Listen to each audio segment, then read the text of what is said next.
Buenas tardes a todos. Hoy vamos a ver una clase de la evaluación imagenológica del páncreas y una de sus patologías más comunes, que es la pancreatitis aguda. Como sabemos, existen varios métodos de estudio imagenológicos para la evaluación pancreática. El más usado inicialmente es la ecografía, por su alta disponibilidad y bajo costo, pero también tenemos a la tomografía y a la resonancia magnética, las cuales nos ayudan a determinar ciertas patologías. Como ustedes pueden observar, la ecografía es el método inicial para la evaluación del páncreas. Determina la morfología, el tamaño, la estructura de su parénquima y en un alto porcentaje nos deja observar el conducto pancreático. En la imagen que ustedes pueden observar hacia su derecha, pueden ver señalizado con las flechas de color azul la glándula pancreática, casi en todo su trayecto, la cabeza, el cuerpo y la cola pancreática. Por debajo de la misma la vena esplénica y el confluente aorto-mesentérico, la vena porta, y tenemos que aclarar que siempre la glándula pancreática en su estado normal tiene una ecogenicidad similar a la glándula hepática.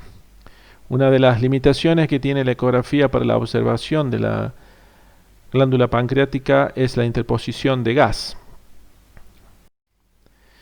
La evaluación sigue un correcto recorrido.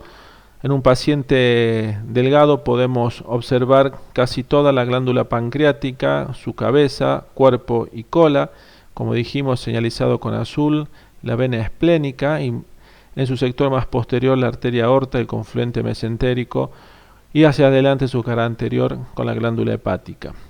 En la otra imagen que podemos observar se señaliza con las flechas azules el conducto pancreático. Un apartado especial merece la ecografía endoscópica a través de traductores de alta frecuencia que se introducen en el paciente por vía oral, llegando a las porciones duodenal. Podemos observar o detectar lesiones de pequeño calibre, haciendo un correcto diagnóstico. También sirven como guía para la punción, aspiración, biopsia, y es muy importante realizar este método con especialistas capacitados, como así también con la correcta preparación de los pacientes. La tomografía computada es un método de excelente evaluación del páncreas. Cabe destacar que la tomografía, por una regla general, se debe estudiar con y sin contraste, de acuerdo a la sospecha clínica del paciente. Como ustedes pueden ver en las 4 imágenes que presenta el slide, señalizado con las flechas azules, se puede observar a la glándula pancreática como si fuera un apolillado algodonoso en su recorrido en su cuerpo, su cola y la cabeza pancreática. Prácticamente tiñe muy tenuemente con el material de contraste. La resonancia magnética es la técnica de gran utilidad para el estudio del páncreas. Determina junto con la ecografía la morfología, el tamaño, también la estructura, y deja observar en mejor manera el conducto pancreático gracias a su alta resolución espacial. Es necesario para obtener una mejor imagen de la glándula pancreática equipos de resonancia magnética de alto campo superior a 1 Tesla. Como también pueden ver en estas 4 imágenes, la glándula pancreática refuerza muy tenuemente tras la administración de contraste, en este caso el gadolínio. Lo que está señalizando las flechas azules es la cabeza pancreática y en la otra imagen el cuerpo y la cola del páncreas. La pancreatitis aguda, como definición, es una enfermedad inflamatoria muy común del páncreas y resulta de un proceso muy complejo en la activación de las enzimas, y esto daña al páncreas generando una respuesta inflamatoria aguda. Tiene una tasa de mortalidad entre el 10 al 15% y las causas más comunes de pancreatitis aguda son los cálculos en la vía biliar y el abuso de alcohol en nuestro medio. El diagnóstico de pancreatitis aguda se basa en los pilares de la clínica, laboratorio y los hallazgos de diagnósticos por imagen. El paciente presenta una epigastralgia aguda. Generalmente las cifras de amilasa y lipasa sérica están multiplicadas por 3 y los hallazgos imagenológicos positivos se los pueden detectar a través de la tomografía, el ultrasonido y la resonancia magnética. 2 de estos 3 criterios son diagnósticos de pancreatitis aguda. La densidad normal del páncreas en la tomografía computada, que es uno de los métodos que hoy por hoy es gold estándar para el estudio de la glándula pancreática, corresponde a 30 a 50 unidades Hanfield en el tomógrafo y tiene la densidad de partes blandas. El realce homogéneo con la administración del medio de contraste podemos descartar áreas de necrosis, llegando a ser un aumento de las unidades Hanfield entre 100 a 150 unidades. El páncreas no tiene una cápsula fibrosa y su contorno puede ser liso o lobulado, como lo pueden observar en la imagen tomográfica, donde las flechas azules están marcando la glándula en su totalidad, cabeza, cuerpo y cola pancreática. La severidad de la pancreatitis podemos dividirla en leve, moderada y grave o severa. En el grado de severidad leve no hay fallo orgánico ni complicaciones locales o sistémicas. Tiene una tasa de mortalidad de 0.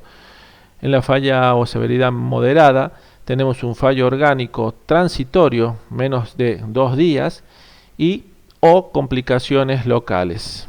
Y en la falla severa, el fallo orgánico es persistente entre 48 horas o más y la mortalidad asciende casi a un 50%.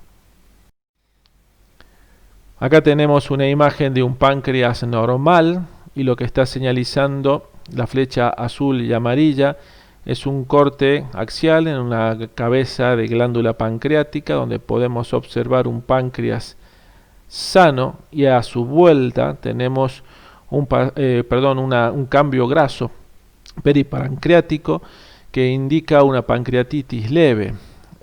Generalmente estos pacientes vienen con dolor, una epigastralgia severa y una amilasa normal. El edema en el proceso uncinado se determina mejor con la tomografía computada con la administración de medio de contraste. Las complicaciones locales en una fase tardía de la pancreatitis son la necrosis, las colecciones pancreáticas o peripancreáticas, las complicaciones vasculares como la trombosis, la hemorragia, la obstrucción de la vía biliar por cálculos o las fístulas intestinal. Los tipos morfológicos, en un principio tenemos la pancreatitis intersticial, donde podemos ver un aumento de tamaño de la glándula pancreática, como lo marca la estrella verde. Con la administración de medio de contraste siempre hace un realce homogéneo normal o ligeramente heterogéneo, y esto habla de una inflamación peripancreática. En las pancreatitis necrotizantes podemos observar también un aumento del tamaño de la glándula pancreática que tras la administración del medio de contraste, la estrella roja marca un área de no realce o hipodensa que corresponde a la necrosis intrapancreática. La necrosis es el factor más importante detectado por la tomografía casi en un 87%, lo que nos ayuda a hacer un correcto diagnóstico, como así también a determinar su morbimortalidad.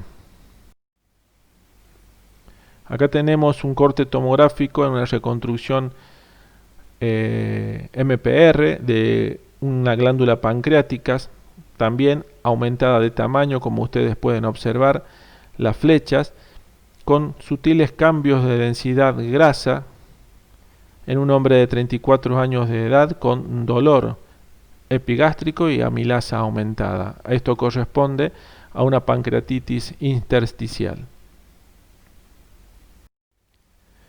La necrosis pancreática la podemos dividir en la necrosis parenquimatosa dentro de la glándula pancreática, una necrosis peripancreática o una necrosis combinada tanto de la glándula como a su alrededor.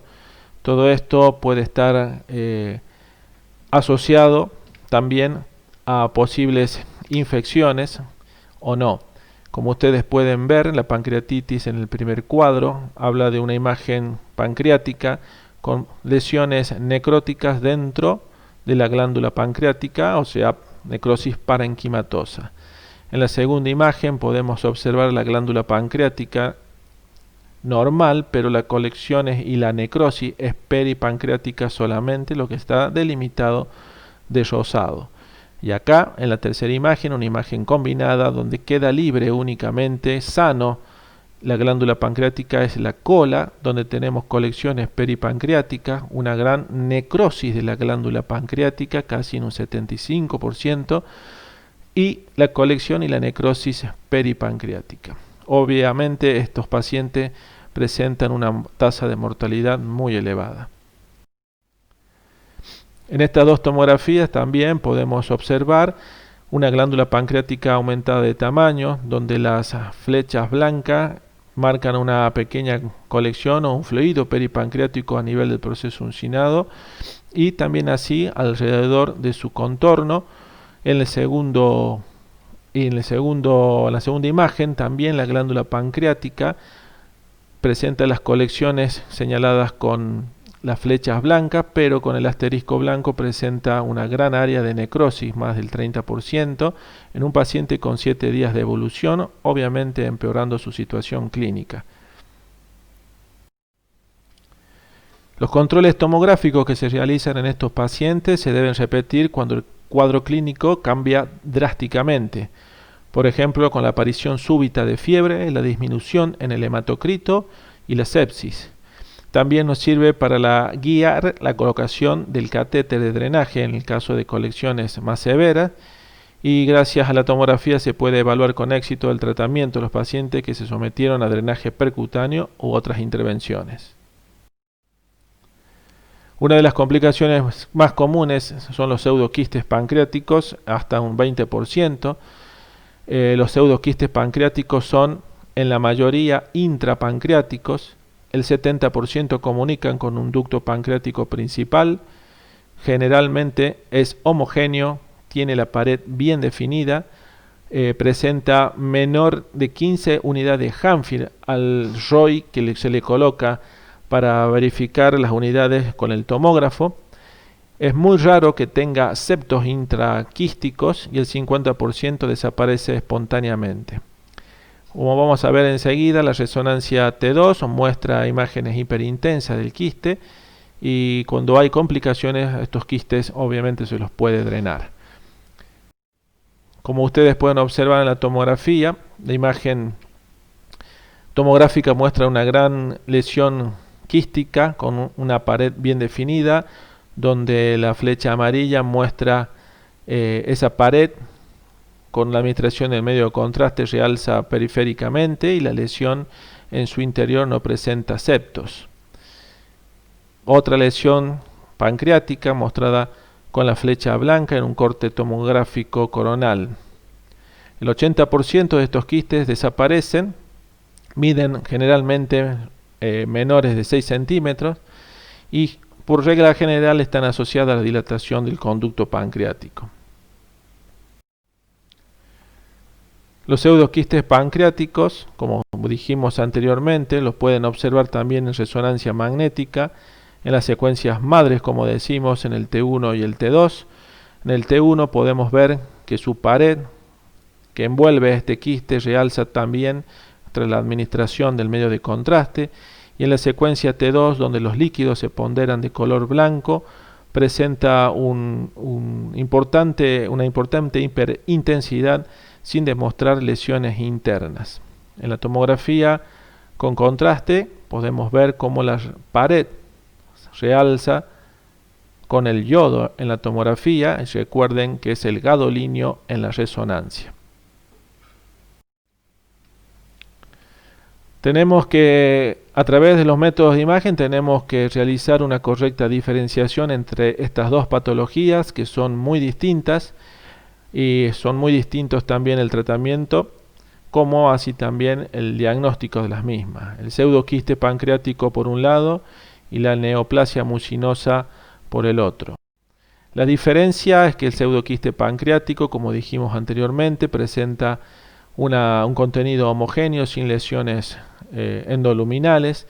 En cambio, la neoplasia mucinosa quística presenta lesiones con tabiques, como indica la flecha azul, con calcificaciones, como indica la flecha roja, y como así también pequeños nódulos en su interior. Como ustedes pueden observar, las dos lesiones son similares, salvo estas tres diferencias que hacemos en la imagen de la derecha, que corresponden a la neoplasia mucinosa quística. Como criterios para la pancreatitis que debemos saber, y de gran utilidad y de importancia, los criterios de Baltasar, donde se realiza una escala teniendo en cuenta una numeración, una puntuación y una suma al final para determinar los índices de severidad de la pancreatitis. Así tenemos que en el primer cuadro podemos tener un páncreas normal con 0 puntos, un aumento focal o difuso del parénquima 1 punto, la inflamación peripancreática 2 puntos, cuando existe una colección 3 puntos, y si existen 2 o más colecciones o gas dentro del páncreas, hablamos de 4 puntos. Los hallazgos de necrosis también son los valores que se toman en los criterios Baltasar, donde tenemos ausencia de necrosis 0 puntos, menos del 30% de la glándula pancreática con necrosis son 2 puntos, del 30 al 50% de necrosis 4 puntos y más del 50% de necrosis 6 puntos. La suma de estos puntos indica el índice de severidad, donde tenemos de 0 a 3 puntos, es un índice bajo, de 4 a 6 un índice medio y de 7 a 10 un índice alto. Leve le damos 3 puntos. En un paciente donde presenta más de 2 o 3 colecciones en el ligamento gastroesplénico, en el espacio esplenoportal, como así también en el espacio pararrenal anterior. Un Baltasar E, 4 puntos, es una pancreatitis moderada. Por último, tenemos un Baltasar E, 4 puntos, sería una pancreatitis moderada, pero le tenemos que agregar el 30% del área de necrosis, como ustedes lo pueden observar en un gráfico que ya lo vimos anteriormente. Las colecciones peripancreáticas que demuestran las flechas blancas, la glándula pancreática, la necrosis en su sector medio vendría a ser su cuerpo, en un 30%, se le agregan 4 puntos más, o sea que en su total tiene 8 puntos, es una pancreatitis grave. Muchas gracias, como ustedes saben, siguen abiertos todos los canales para cualquier duda o pregunta. Vamos a entrar a otro campo del diagnóstico, que es el sistema nervioso. Espero que vayan siguiendo las clases, y cualquier duda o pregunta se pueden dirigir a las páginas acá mencionadas, y será hasta la próxima.